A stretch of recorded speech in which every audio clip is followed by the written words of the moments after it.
hebat masih di sore santai seru dan kita masih bersama Bapak Danang dari Sekjen Komnas Perlindungan Anak. Tadi masih seru banget ya perbincangan Seru kita. banget dan itu saya sebagai orang tua juga jadi merasa was-was. Makanya mau tahu banyak pengetahuan nih dari Pak Danang. Tapi bukan cuma Pak Danang yang hadir pada sore hari ini. Ini kita akan tersambung dengan line telepon. Ada AKBP Rita Wulandari dari Mabes Polri. Halo. Halo sore. Halo. Sinyalnya mungkin. Halo, selamat sore. Halo. Selamat sore Ibu. Tuh. Oh iya, signal agak ini ya. Iya, agak delay juga nih. Halo sore Ibu. Sambil nunggu nih ya. Oke, sambil menunggu. Apalagi Ranggi yang kira-kira mau dipertanyakan kepada Bapak Danang. Mau Tadi- Bapak Danang ada di sini loh, Ranggi kapan lagi? Iya. Nih kayak tadi kan masih ngeganjel gitu yang sampai dibikin grup WhatsApp di antara anak-anak SMP itu Pak. Dan mengirim konten-konten pornografi. Itu kenapa bisa kejadian kayak gitu Pak ya? Lalai dari orang tuanya atau gimana Pak? Karena kebanyakan kalau orang tua ditanya ya kasus itu mereka merasa tidak bisa akses ke handphone anaknya. Oh, jadi anaknya yang membatasi. Kalau ada orang tua yang anak SMP atau SD dia sudah password HP-nya. Pasti ada sesuatu. Nah, itu harus Iya. Curigation. Oh, berarti kalau Kita anak curiga, saya udah di mencurigakan. password harus saya tanya ini apa nih kodenya nih. Nah, jangan-jangan telepon kita tadi di password nih, jadi Ibu nggak bisa masuk nih coba nih. Coba Halo Ibu. kita kembali menghubungi Ibu. Selamat sore. Selamat sore Ibu. Selamat sore. Nah, Iya, akhirnya. Silakan Ranggi. dengan Ibu Rita Wulandari Wibowo betul Ibu ya? Iya betul. Ya ini kita pengen tanya-tanya nih tentang kasus penculikan organ anak tuh bener nggak sih Bu sebenarnya Bu? Iya, itu yang kemarin marak banget ya Bu. Iya. Ya, sedang viral ya Bu. Ya. Iya, betul banget. Iya, dari hasil penelusuran tim patroli cyber di Direktorat Tindak Pidana Cyber, beberapa konten dalam bentuk foto dan berita yang beredar, kami belum temukan adanya kebenaran sesuai dengan faktanya. Kenapa? Karena antara gambar dengan berita, antara video dengan berita semuanya diacak-acak ya. Artinya ini ada yang sengaja memang mencoba membuat masyarakat kita menjadi onar. Oh. Jadi belum bisa dipastikan ya Bu ya?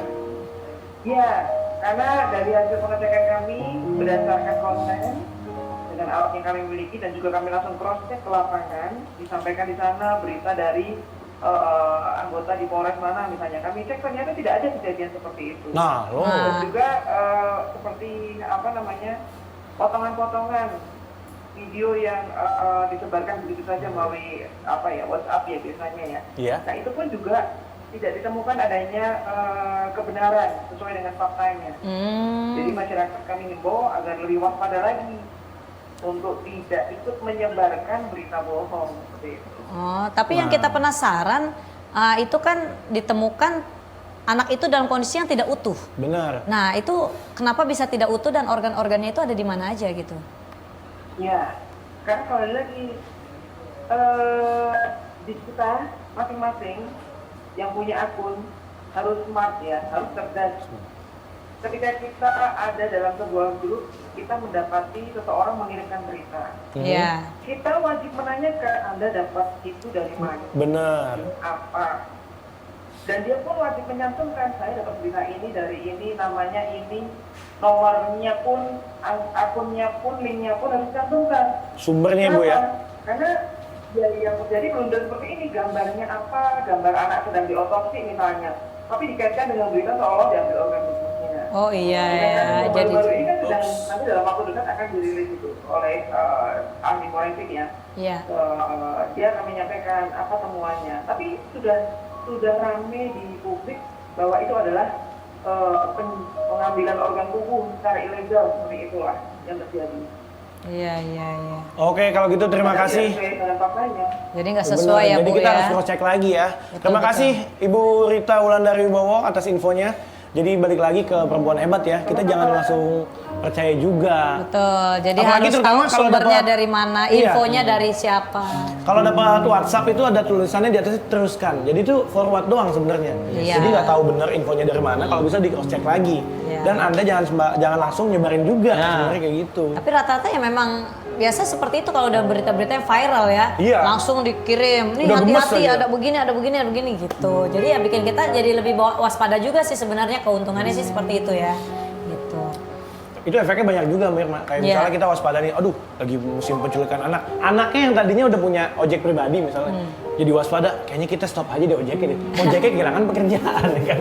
Jadi kita yang antar jemput, kita juga yang PR. Ini kalau menurut Bapak Danang gimana nih Pak? Tentang kasus yang tadi nih Pak. Ya, jadi gimana kita bisa membedakan antara hoax atau Itu. fakta? Ya, yang pertama kita melihat sumber beritanya ya. Iya.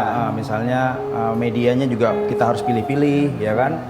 Karena kalau media-media besar biasanya tuh dia nggak sulit untuk bisa menyebarkan berita hoax ya. Nggak berani juga nih. Tapi kalau misalnya kita dapat berita yang nggak jelas tuh kadang-kadang tadi yang disampaikan Ibu Arita tuh benar. Kadang-kadang yang berita di Samarinda misalnya, Iya. nah, kita langsung konfirmasi ke sana ke sekolahnya bahwa memang adik Yusuf itu secara organnya utuh gitu ya.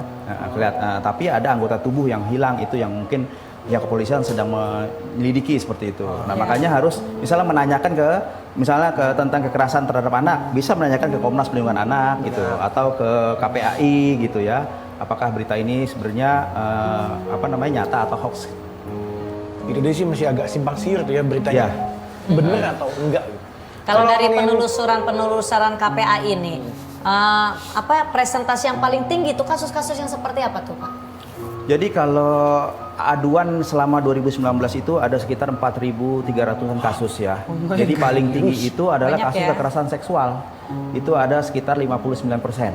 Gitu. Kekerasan seksual. Kekerasan 59%. 59%. Kemudian diikuti ada kekerasan fisik lainnya, kemudian ada bullying ya. Bullying juga cukup Iya sih, tinggi bullying. juga Bullying gitu ya. kemarin juga sempat Bullying kemarin lagi tuh, Pak. viral nih, Iya, Pak. apalagi hari ini kan banyak kita mendapatkan berita-berita tentang anak yang korban bullying sampai Ya, dengan sampai bunuh diri, tangannya diamputasi ya, sampai tuh. diamputasi, Iya, gitu. depresi. Nah, ya itu harusnya ada sistem perlindungan anak yang ada di sekolah. Misalnya gini, dia cantumkan nomor telepon kalau ada anak-anak yang merasa terancam jiwanya atau Iya. sering dikatain, sering Iya. dibully, kemudian mudah untuk bisa menghubungkan ke nomor telepon tersebut gitu. Kalau dia ngadu ke guru kadang-kadang dia takut kan, was-was nanti malah Jadi kayak ada badan pengaduan gitu lah ya jadi Pak harus ya. ada sistem pelindungan anak yang memang benar-benar dibuat gitu di sekolah. Berarti kalau kayak gitu harus diterapkan di sekolah-sekolah dong. Iya. Jadi istilahnya setiap sekolah tuh harus diterapkan hal-hal seperti itu, ditulis nih, ditaruh di mading gitu kan, di Iya. majalah dinding.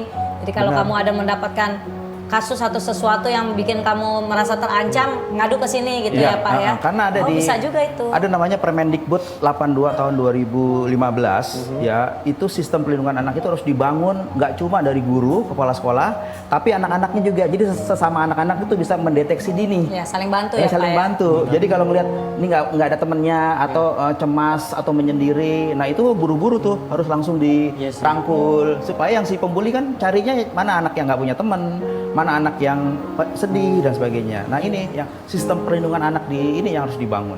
Tadi termasuk nomor telepon yang gampang dihubungi oleh anak-anak sehingga mereka bisa memberikan informasi. Nah, Pak Danang, untuk korban nih, perlindungan hukum seperti apa sih yang pantas untuk korban ini gitu? Selama ini, Hukumnya, Pak. perlindungan hukumnya. Kalau korban biasanya rehabilitasi ya. Oh, rehabilitasi.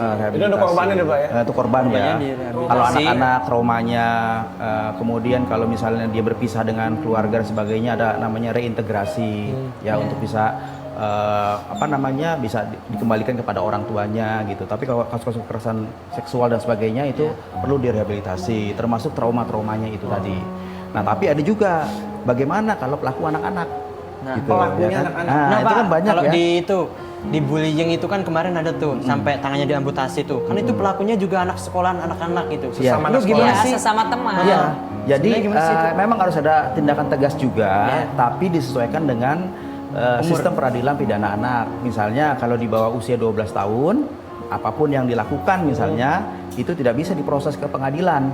Ya, itu Iya. maksimal dikembalikan ke orang tua atau dibawa ke panti sosial gitu. Hukumannya nggak bisa diwakilin sama orang tuanya. Nah, inilah yang yang kita Nah, maksudnya efek benar. jerahnya kadang-kadang Tapi takutnya benar, ini yang gitu. kita mau ajukan karena kelalaian orang tua, Iya. maka menyebabkan anak berperilaku menyimpang. Iya. Nah, harusnya kan orang tua bertanggung jawab. Anak mau dihukum tapi terbentur sama undang-undang. Ya, termasuk misalnya sembarangan simpen motor, ya kan kunci motor kemudian dipakai ada kecelakaan, itu kan orang tuanya yang lalai. Orang tuanya yang lalai. Iya benar banget. Iya, Aduh, benar. akhirnya banyak banget nih informasi yang kita dapatkan dari Pak Danang. Betul. Iya. Tapi kita ucapkan terima kasih buat Terima Pak Danang kasih udah buat Pak menyempatkan Danang. waktu. Sama-sama. Udah menyempatkan waktu Mudah-mudahan. untuk datang ke Terima sini. kasih. Terima kasih banyak Terima untuk Pak kasih. Danang ya. Baik lagi ke orang tua ya, perempuan hebat ya. Jadi dimanapun Anda berada, awasi anak Anda. Mau gimana caranya kita harus waspada. Jangan mudah percaya. Jangan kemana-mana, tetap di Sore Santai Seru.